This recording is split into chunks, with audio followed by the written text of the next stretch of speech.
Bonjour à tous, aujourd'hui je vous propose la micro-chronique de ce roman coup de cœur que j'ai vu respirer avant de devenir un livre Tu n'aurais pas dû naître de Torquael Mora qui est paru en octobre dernier, un thriller poignant, dérangeant, profondément humain. Ce texte, je l'ai découvert en quelque sorte dans la salle des machines. Ma présence était discrète, presque timide, mais j'ai senti battre son cœur avant qu'il n'existe vraiment, quand il était encore fragile, en construction, en train de se chercher, et j'ai conscience de cette chance qui a été la mienne. Petit pitch pour le découvrir. Sa fille va mourir, dans 1 an et 1 jour. Depuis 9 ans, cette date hante Elias. Une maladie rare, un diagnostic sans appel. Alors il fait des listes de ce qui compte, des listes de ce qu'il veut sauver, comme si écrire pouvait retarder la mort. Et puis un jour, Diana disparaît, et il ne reste qu'une lettre étrange, des énigmes et une question vertigineuse, jusqu'où peut-on aller pour ne pas perdre? Avec Morgane, Joseph, Vincent et Alexia, Elias va devoir démêler les fils d'un passé chargé de secrets, de désirs et de blessures jamais refermées. Au démarrage du livre, la couverture. Une simple tétine de bébé abandonnée. Rien d'autre. Et pourtant, tout est là.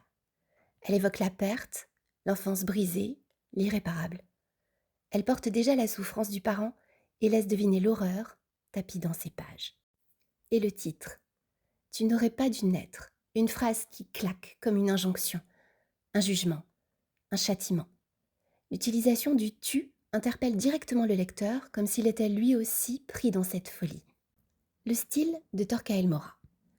Il nous entraîne dans les zones grises de l'âme humaine, à travers des personnages touchants mais profondément abîmés. Il flirte avec l'amoral tout en le rendant étrangement compréhensible. Les révélations s'enchaînent, les plot twists percutent et l'épilogue laisse une trace durable. On termine ce roman avec une sensation de vertige et cette envie brûlante de connaître la suite. Entre secret et énigme.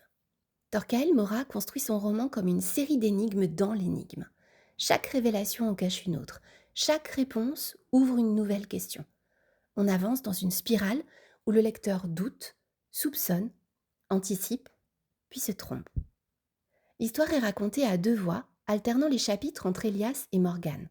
Ce procédé permet de faire dialoguer 2 souffrances, 2 regards, 2 vérités partielles et d'installer une tension psychologique constante. Quand la psyché se défend, la défense maniaque d'Elias.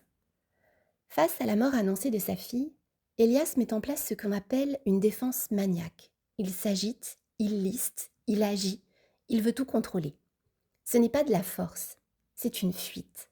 C'est une manière de ne pas ressentir l'effondrement, de ne pas s'autoriser la tristesse, la peur ou l'impuissance. Dans cette course en avant, l'action remplace le deuil impossible. La désubjectivation morale ou quand l'autre cesse d'être une personne. Le roman nous confronte à une zone de désubjectivation morale. Cela signifie que l'autre n'est plus perçu comme un sujet vivant, mais comme un symbole, une fonction, un problème à résoudre. Joseph, dans ce roman, ne bascule pas dans la psychose. Il ne délire pas au sens psychiatrique du terme. Il glisse idéologiquement et il se pose en juge du vivant, persuadé que certaines vies auraient une date de péremption. Ce n'est pas une folie clinique, c'est une perversion morale. Et c'est précisément ce qui rend ce roman si dérangeant. On ne fait pas face à un monstre, mais à une logique. La catharsis projective. Ici, les personnages ne se contentent pas de souffrir. Ils projettent leur douleur sur les autres, comme si leur propre chaos devait être expié ailleurs. C'est ce qu'on appelle une catharsis projective. Au lieu de traverser leur souffrance, ils la déplacent, la transfèrent, la font porter à d'autres, comme si souffrir devenait une manière de ne pas sombrer soi-même. La dissonance empathique. C'est ce qui vous fait dire « c'est terrible » et pourtant on comprend, mais on n'excuse pas. C'est de là que naît ce malaise si puissant, de cette dissonance empathique.